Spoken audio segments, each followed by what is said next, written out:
Hello everybody and welcome to another Final Fantasy 15 event. This time That's we're doing... right, folks. It's our second ever Assassin's Creed related thing, and it's not even an Assassin's Creed game yet. It's Final Fantasy 15. Because apparently everybody at Square loves Assassin's Creed, because this is now the second time that the series has crossed over with Assassin's Creed. Yeah, remember, Noel had an Ezio Auditore costume based on Revelations. Probably the only assassin I'm going to be in on. Anyway, yeah, learn the legend and celebrate the spirit of the assassin with a mythical figure in the you'll local be able to get into Lestallum. the games just fine if only because So basically, apparently Square-Enix and Ubisoft are BFFs. Basically, yeah. Alright, the story that I know so far is that essentially some developers met each other and said, similar to Kingdom Hearts, hey, wouldn't it be a great idea to insert some Easter eggs? Alright, Jova, would you please read? In Lestallum, a tale is told, a story of the looming shadow of oppression and a hero who rose in resistance. Though no historical account exists, the legend nevertheless survives, telling of a nameless hero known as the Assassin. I'm guessing this is clearly is meant to be some kind of reference. Sounding name, if I'm honest. Probably the first game with Altair, maybe. That name is a little bit on the nose. Anyway, yeah. Basically, everybody. Guys, the assassins are supposed to be the quote-unquote good guys of the franchise. So yeah, basically, this is a special event that's available up until January 31st of 2018. I never get why it's like these are times and never saved in like an archive for people who might want to play them later. These essentially motivates people to play them on the spot rather than just wait. Yeah, that's one of the curses of online exclusives. Hey, why bother making our games proper on entry when we can patch them later? Okay. Patches are definitely a double-edged sword. On the one hand, thank goodness they can make games better. On the other hand, it sometimes gives companies an excuse to be lazy. True. But anyway... I'm looking at you, Bethesda! Okay. Bethesda. Yeah, and actually it's worse than Bethesda, Joe. They just have their fans fix it. Mods, yeah. Alright, everybody. So you're probably wondering, what the hell is Assassin's Creed doing in my Final Fantasy game? We're actually about to explain... Yeah, well...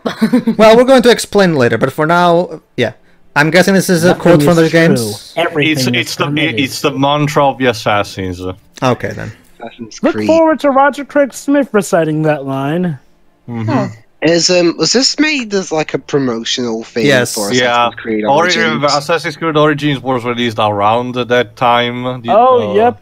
She's wearing the outfit from Assassin's Creed Origins. So the assassin is Noctis. Wait, that's a he. That's a guy. In turn from what I see, Assassin's Creed Origin gets a special event themed after Final Fantasy 15. So, what are you doing, Noctis? We're referencing the Leap of Faith.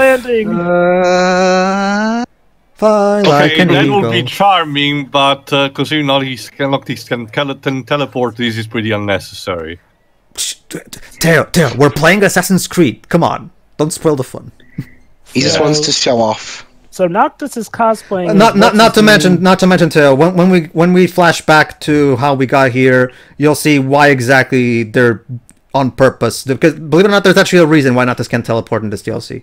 So I think that this obviously is not canon with the main story. There's nothing. There's nothing in it that. There's nothing in it that contradicts the plot, but so I don't really know. I guess it's kind of like one of those OVAs of Dragon Ball. They just happen, but you don't know how to call it. Nah, the OVA that's different. The OVA, aside from the Death Zone OVA, all of them No, that's the one OVA that's actually referenced in the anime itself. Aside from, is there any new music made for this little thing? Yes. I think they actually been brought over Assassin's Creed music. I think so, yeah, but I'll let Jove and Teo be the judges of that. That guy is called Loki with a Q. Yes. Loki. Well, that's we couldn't. Loki is kind of trademarked, so yeah. We literally have a summon based on Odin. Come on, guys. My guess, it's to not be confused with Marvel's Loki. Or it's just Square-Enix wanting to be fancy once again. Well, that's them. So, Anyway, yeah. Basically, the enemy is getting cautious. You're kind of in the open. We can notice you. No. It's, remember, Teo, he's our NPC AI, so he's cool. We're operating on Last of Us logic. Fantastic. So, wait. Are the guards here still robotic? Yeah, yes. they're Magitech. They're Magitech. In a reference to Final Fantasy VI, a lot of the technology in this universe is Magitech stuff. Magitech. Reference to Final Fantasy VI, basically. Anyway, yeah. So yeah. Well, don't worry, Teo. This is just for this particular DLC. There's no. And trust me. Well, yeah. If I recall correctly, the stealth elements in the original game are relatively minimal. So. Let's face it. Well, actually, there are quite a few stealth sections in Final Fantasy 15 the main campaign, but don't worry, Teo. This isn't like the most common thing. That's kind of what it is in Assassin's Creed itself, you know. So that's one of the reasons also why in Assassin's Creed you operate alone, and eventually when in Brotherhood you get introduced to having your support, they're still relatively hidden, way away from your position. Intervene only when you call them. Okay, so yeah, we're supposed to track the Niflheim commander called Loki. Why? We're going to explain why in a moment. For now, this is supposed to serve as a tutorial for the specific gameplay elements that this DLC has. Nice to know that the guy who painted ledges decided to use red for a change. Yeah. Instead of yellow. Well, it gives variety. Alright. And now let's stealth kill that guy. Okay. Thankfully, though, it's a robot, so this isn't rated M. Alright. Well, isn't it still rated I? Like, you think in my country it's like PG-16 or something? Last I checked, this game Here we go. is still rated T. Peggy, see, yeah, sorry, my bad. Game. What? And now we're going to see how we got here. Sorry, Jova. Okay. That was a jump. Sorry, Jova. Okay. That was an awkward way to transition. A bit, yeah. But I love the dialogue here. Okay. Whatever. Oh my god, Noctis is actually acting more upbeat. Well, he is upbeat. Come on. Anyway. Well, more upbeat than he normally does from what I've seen. You know, considering well, considering his life, it's okay. Well, yeah, exactly. That's why I'm surprised he's that upbeat. Like saying, excuse the poor boy for trying to be happy. Hold on, here we go. Yeah, Gladio, of course, asking what the hell is. Oh, you oh my god! So there you go. The Assassin's Creed series exists in the Final Fantasy 15 universe. Of course. Oh my god! This is a massive like. Of all gaming companies to make publicity up in universe, it's Ubisoft. Poor bastards. This is beautiful. Well, don't forget, Teo. In Birth by Sleep Kingdom Hearts, you literally get tickets to Disneyland. I like it because I actually even think it even serves the game itself because it gives us a chance to look at Noctis and Prompto in a new way in the sense that they're also big gamer. They're I would have liked this concept only done with another Square franchise in general, rather than just be used for a crossover with another company. I kind of wish that this. Well, then we already had the King's Knight thing, though, which hasn't been released to this date, by the way. Why bring back King's Knight? What if? Could you imagine if this crossed over with like another franchise from another company? Like, what if they crossover with Crash or something? Oh god, I don't know. That's exactly what I'm saying about when you make these crossovers so random, then you don't put any more logic to them and become meaningless. To be fair, Teo, Square are the same people who had Final Fantasy crossover with Disney, so exactly my point. Sky's kind of the limit. When you don't give a shit, yeah. Remember back in the day when everyone thought that and that guy is dead. Okay. Welcome everybody to the Assassin's Festival. So Noctis and Prompto are the Assassins. So basically, here's the basic story. Once every year, the city of Lestallum, which is an actual city from the game, holds a festival called Assassin's Festival. So Noctis and Prompto cosplay. Wow. Yeah, and everybody cosplays Assassin's Creed stuff. Oh my god! Cindy. Spoiler alert! There's an actual assassin in the cloud. This is Holly. We'll see what exactly is her about in both the main campaign and the Comrades DLC. Why she's wearing Eggman's suit from Sonic 06? Because she's both a mechanic as well, and she's also an electricist. She handles things at the power plant. We'll get more context on that in the main campaign. Oh, it's an hazmat suit. Okay. Very good. Don't worry, her role is not big, and like I said, you'll see more about her in the main campaign when we get to that. No. And remember, the Empire is looking for us, so actually that's actually a good idea. So we're gonna fool them with our brilliant cosplay. Seems so broken down about that. And he's like, whatever, I'm not giving this shit. Well, what do you think I gave you his role? But I was about to say though, Noctis and Prompto are the two Assassin's Creed fans. Wouldn't that make me and Teo? Besides, I wish I was this. Sorry, Jova, but Teo is much better at playing Gladio than Prompto or even Noctis. Yeah. Well, Jova, next time. Man, they all have the same outfit. Why do I look like a chicken? Yes, they do, because they literally are the real thing. I love how Ignis asks, is the real thing this revealing? Yeah. Well, to be fair, Ignis... guys, you're part of a franchise that give us people like Kuja. Come on, give some slack. You cannot change out of your robes during the festival. So, remember, Teo, we're not in the city yet. We're not aware that other Final Fantasies exist. True. Yeah. Yet, at least for Noctis. You know, it's kind of a shame that they're all wearing the Origins outfit, though. Like, it would have been cool if each of them were wearing different outfits. The different, like, Ezio's... Well, I guess they couldn't bring back Ezio's from Revolution because they wanted to be... One thing that Ubisoft does is to be contemporary with the game. If a game is released in that period, they want reference only that. They should have, yeah, but why not reference all of them, though? Because that would be clever, and Ubisoft, when it comes to Assassin's Creed, is anything but clever. True. Alright, so... and this is the part of the festival where we can actually do some minigames. However, most of them are the same minigames we saw in the Moogle Chocobo Carnival, so I will be skipping those. Okay. And we can also open the map so we can check any possible side quests. You know what's funny? I kind of imagine, what if this is all just a glorified scavenger hunt or some part of the festival? Basically, doing minigames and side quests will give you medallions, which can be replaced by special items that can only be obtained in this festival. Okay. Yeah. And let's see, a property where the characters are fans of that particular thing. This reminds me of something. Of a puzzle. It also reminds me of how in The Simpsons, people are fans of... Hold on, this is a backstory on the festival. Go ahead, too. In a time past, the people of Lestallum suffered cruel tyranny at the ends of merciless few from what seemed an eternity. Yet, as if an answer to the people's prayers, free came a day... Yeah, whatever. Knowing nothing of their hero, the people simply called him the Assassin and committed his legacy to legend, which claimed that should terror ever befall the city again, the people's savior will rise once more. This celebration honors the nameless and faceless liberator of Lestallum. Is this supposed to be some kind of reference to the games?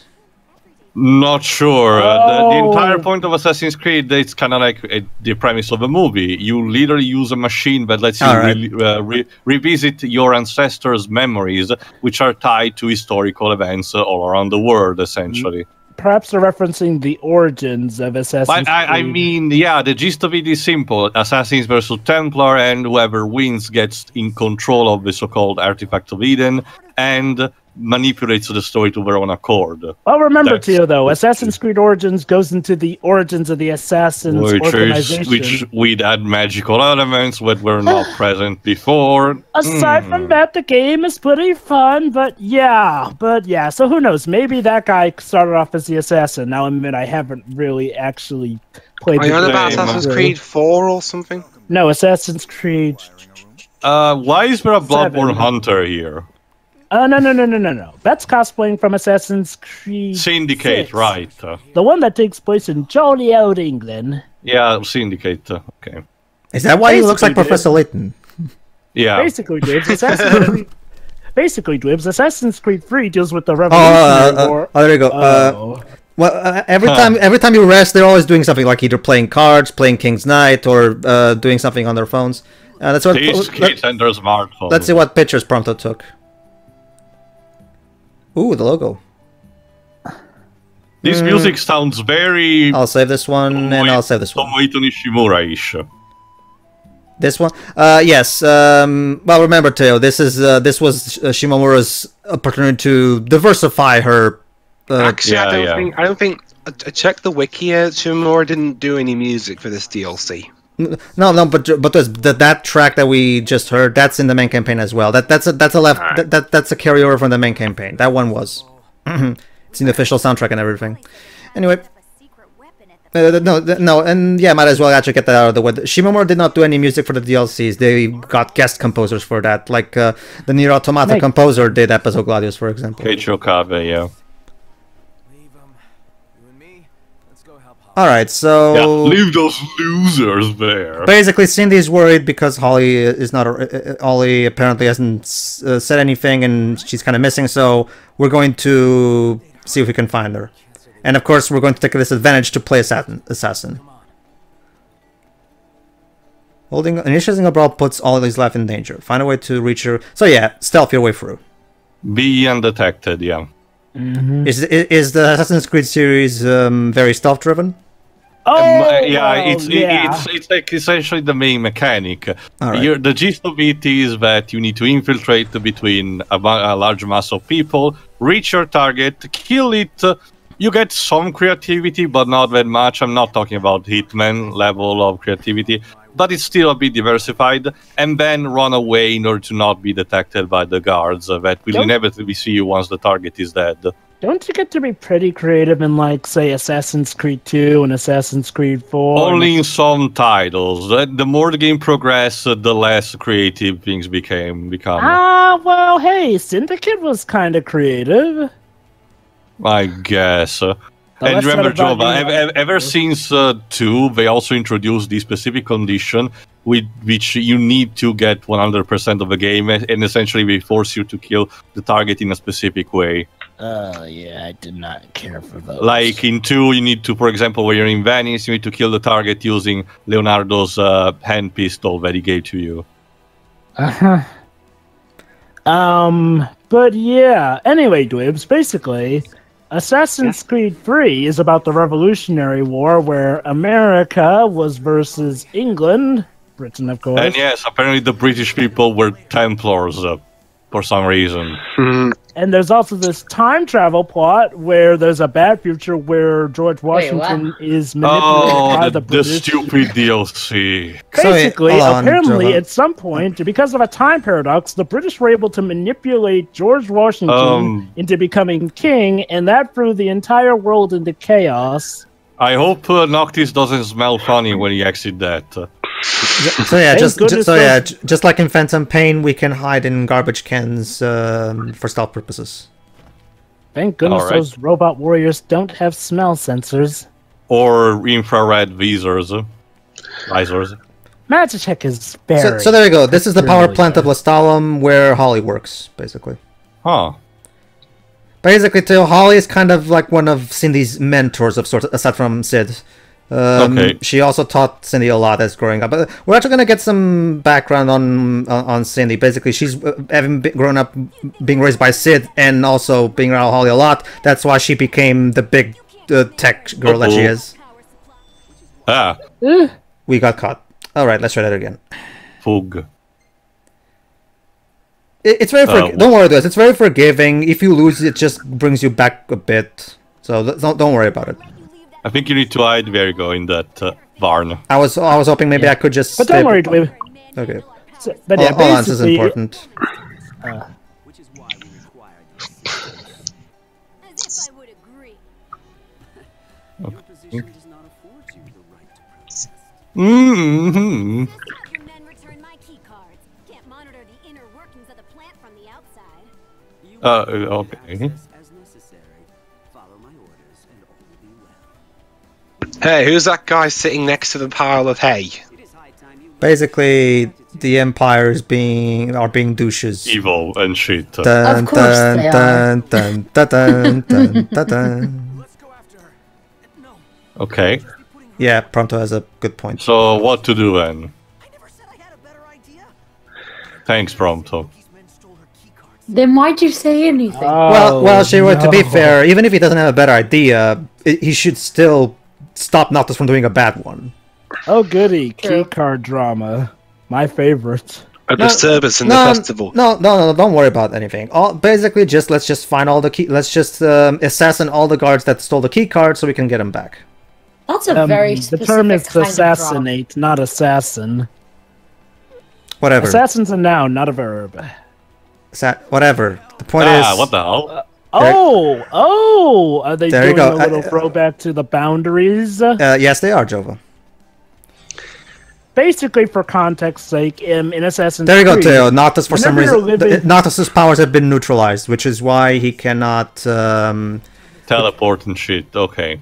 Basically, for context's sake, how the it's a Magitech jamming device. Okay. I'm guessing this is it's a reference to Final Fantasy Type 0 of all things. Well, it's from the same director, so. Yeah. Okay. I guess I wanted to reference something. Go ahead, Jova. Basically, you may have noticed how Noctis kind of staggered and the screen kind of glitched for a bit there. That's a reference to the out-of-bounds area. Basically, in Assassin's Creed, you're reliving the memories, of course. However, when you go out of bounds of the memories of what your ancestors actually did, you're kind of booted back. And it's the game way to make invisible walls, essentially. Oh, that sounds fun. I'm Pedro. I'm surprised you didn't insert the Metal Gear Solid found sound effect. Nah, that's too obvious. Anyway, though, not to worry, Dwibs, though.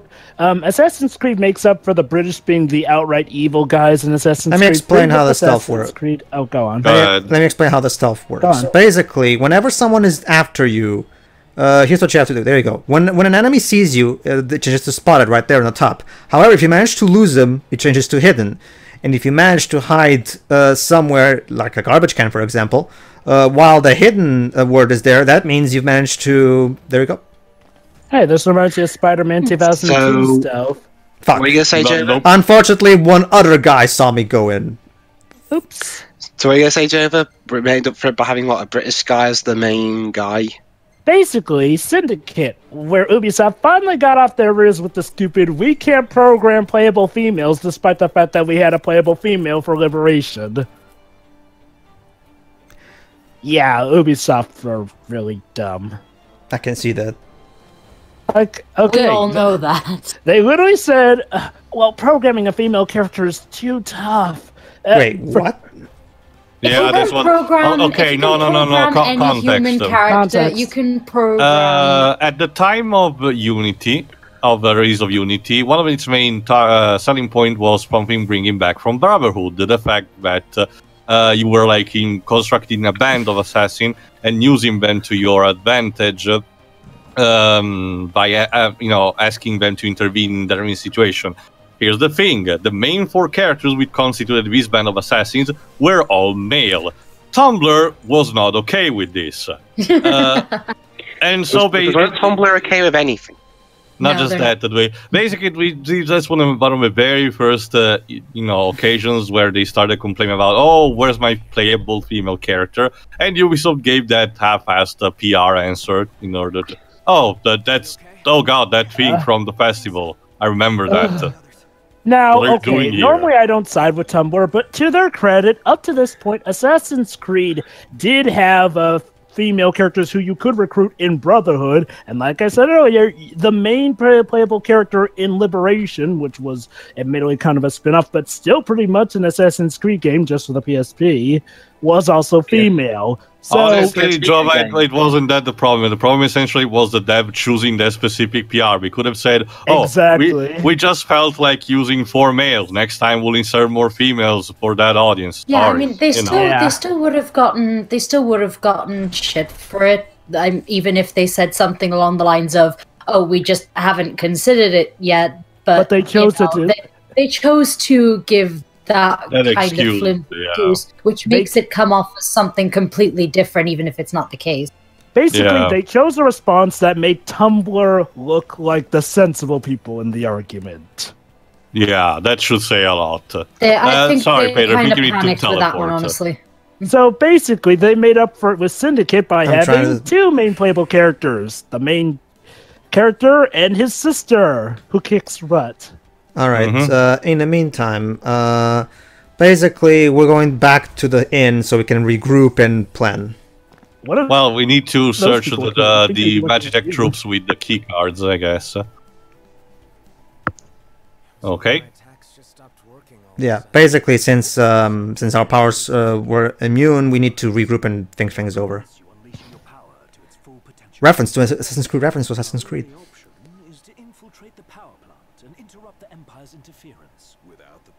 Why, yes, Jeeves. I guess, sure. That sounded way cool in your head, Prompto. Yeah. Yeah. Well, it is Prompto. It's always my headcanon that Prompto is constantly cosplaying as Cloud, so people will take him seriously. Don't forget, Prompto wants to look cool in front of the other guys who are way cooler than him, because, you know, backstory. Actually, Jova, but due to his haircut is more similar to standard J-pop singers, or even being more Cloud's haircut is more bulky. Prompto is more realistic. And fun fact that I learned recently, Cloud's hair is actually based on Gak, one of Gak's earlier hairstyles. Gak? Nomura is a hard-on for Gak. Let's just say that. Who? Anyway, yeah. Anyway, the point. What I was trying. The point is, we need to get the key cards. Yeah. Not just that, joining the Brotherhood. But just not just that, Theo. But as you might remember from episode 2, a Brotherhood. That's kind of the whole thing with Prompto. He's always trying to look cool, to impress. Press circle to assassinate. He has a reason to do so. Yeah. Oh boy, Theatrivum, Assassin's Edition. Episode Prompto will when we get to episode Prompto, we'll also touch upon that some more as well. Well, we've already seen that the kid lost a lot of weight just so he could protect Noctis. True, but we'll get even more insight into him aside from that in his own DLC episode. But you'll see when we get to it.